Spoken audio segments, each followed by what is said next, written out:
Chapter 6, Sparks of Steel. The second day dawned not with a shout, but with a silence that unnerved Cashin more than the bellowing had.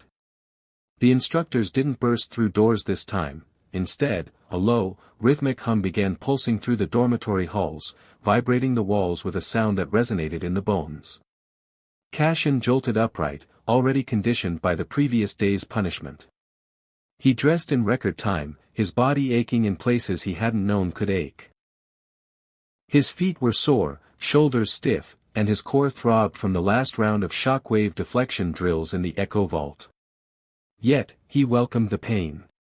It meant progress. Outside in the outer courtyard, the recruits gathered with less scrambling and more purpose. The sky overhead was a cold steel gray, clouds crackling faintly with arcane energy. Something was different this time. Instructor Mavrin stood waiting, arms behind his back, flanked by three unfamiliar figures.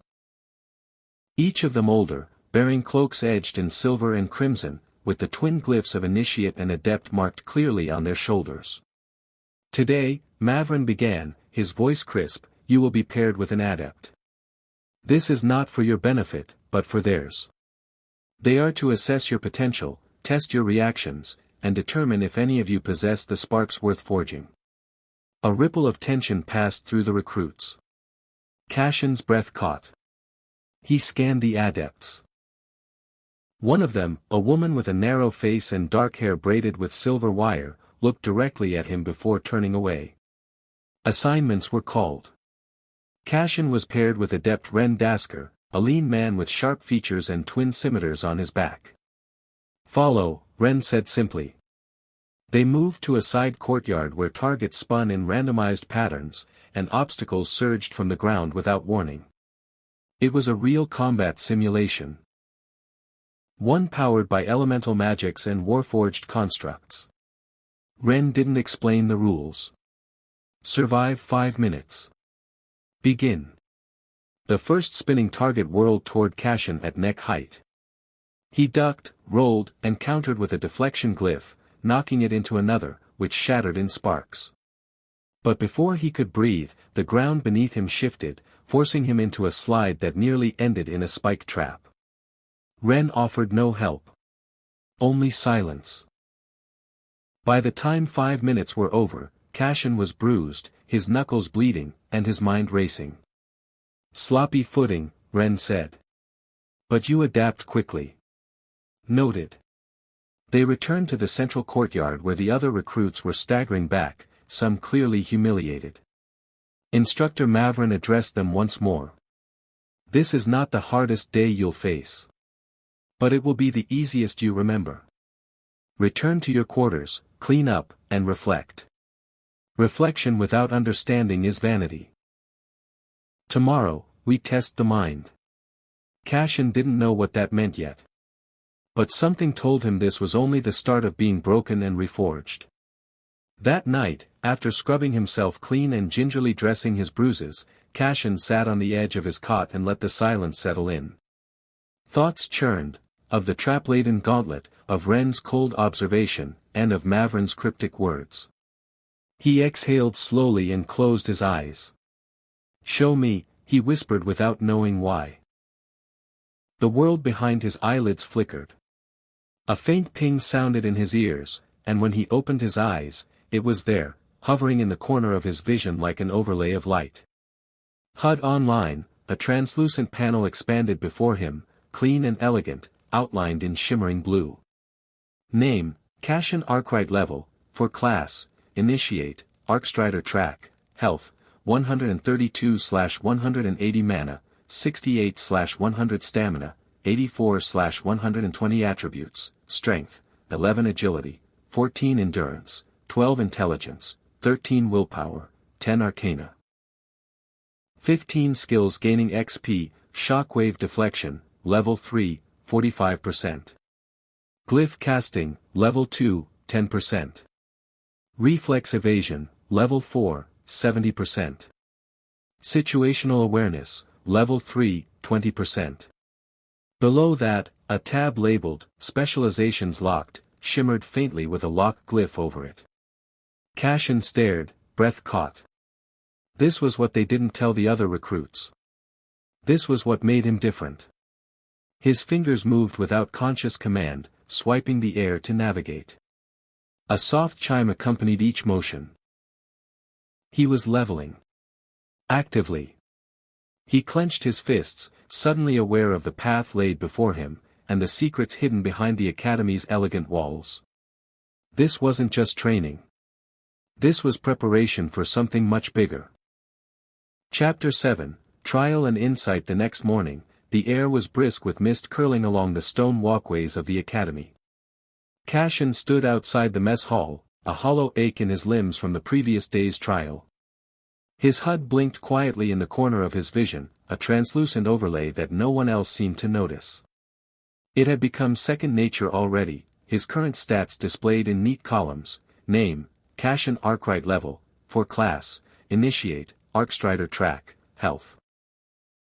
132/180 mana, 68/100 stamina, 84/120 attributes, strength, 11 agility, 14 endurance, 12 intelligence, 13 willpower, 10 arcana, 15 skills gaining XP, shockwave deflection, level 3, 45%.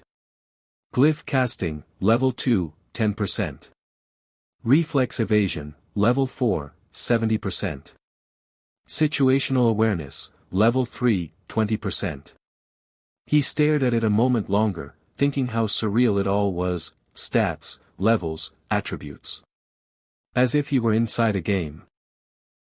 After a quick breakfast, the recruits were summoned to the Hall of Echoes, a round chamber with acoustic enchantments that caught every sound and multiplied its weight. Here, the trials of the mind would begin.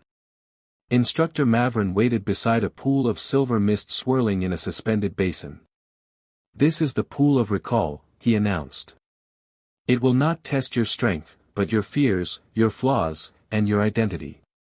Enter it without lies, or it will break you." One by one, the recruits stepped forward. Some returned wide-eyed and pale, others trembling and silent. Cassian was called. As he stepped into the mist, it clung to his skin, cold and invasive. In a blink, he was no longer standing in the chamber. He was home. The ancestral estate, just as it had been before the rite. His siblings laughing in the distance. His father's voice calling his name from behind the grand hall doors. But something was wrong. The scene flickered, warped. His reflection in a passing mirror showed not a boy, but a man wrapped in shadow. "What will you become?" a voice echoed, his own voice, distorted and layered. The mist twisted again, now showing visions of failure, falling in battle, forgotten by his lineage, cast aside by his bloodline. He stood firm. "I'm not here to prove I'm worthy," he said aloud. "I'm here to become someone who is."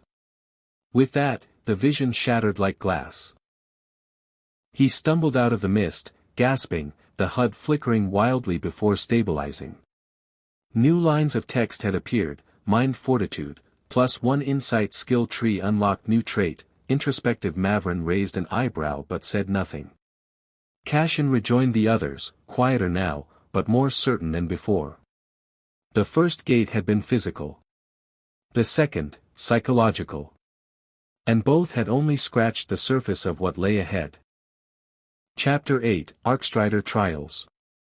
The midday sun filtered through enchanted glass panes, casting rainbowed slivers across the polished stone of the Arcstrider wing's inner courtyard. Cassian Arkwright stood among a dozen other recruits, each still wearing the dull gray training garb, the creases of fatigue stitched into their postures. Instructor Damaris stepped into the courtyard, clad in a sleeveless tunic that revealed crisscrossing scars and arcing tattoos that shimmered faintly with arcane energy.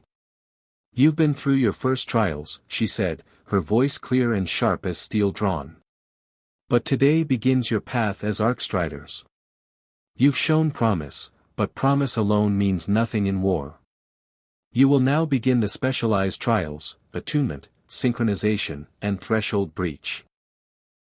Each will test your capacity to channel, control, and weaponize arcana." Cassian's HUD flickered as she spoke, bringing up a new tab: Arcstrider Progression Path, Initiate Tier. 3 tasks appeared, each with a hollow sigil next to it. They were split into triads. Cashin found himself paired with a wiry boy named Soren and a quiet, broad-shouldered girl called Talia. Both seemed competent, though they hadn't spoken much before now. Their first challenge was attunement.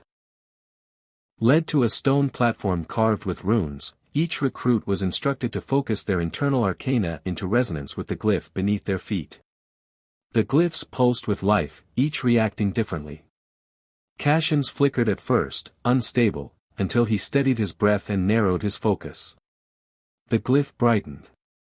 Text scrolled across his HUD, Attunement, Phase 1, Success. Arcana Control +1. Talia finished almost in unison with him, her glyph flaring violet. Soren struggled but eventually completed the task. Next was synchronization. In this exercise, they were taught to channel their energy into tandem movement, combining motion with glyph casting, making their bodies conduits for spellcraft. Failure meant dissonance, miscast glyphs, unstable outcomes, feedback burns. Cashin's agility carried him through the early passes. He sketched motion glyphs with his hands as he spun and ducked, light crackling behind his limbs. He stumbled once but adjusted mid-spin. Talia was more rigid, controlled but slow. Soren's glyphs flared too early, resulting in a mild blast that knocked him down. Reset. Again, barked Damaris. After 3 rounds, Cashin managed a full synchrony. His HUD rewarded him, Synchronization, Phase 1, complete. New skill, Arc Stride, Passive, Level 1. Finally came the threshold breach. They were led into an arcanum chamber where raw leyline energy shimmered like a sea of glass suspended in air. To breach the threshold meant channeling enough willpower to part the flow without being overwhelmed by it. One by one, the recruits stepped in. Talia was repelled on her first attempt. Soren barely scratched the flow. Cashin stepped forward. The moment he entered, the energy buzzed in his ears. It pressed against his thoughts, seeking his fears, his uncertainty. But Cashin had already stared into the pool of recall. He pressed forward, letting his will thread into the energy, he did not force it. He flowed with it. The energy parted. His HUD pulsed. Threshold breach achieved. Willpower +1. New trait, Lay Touched. Damaris gave the faintest nod. Your trial begins now, Arkwright, she said. He knew it wasn't over. This was just the first threshold, one of many. But with every step, he was becoming something more. Something worthy.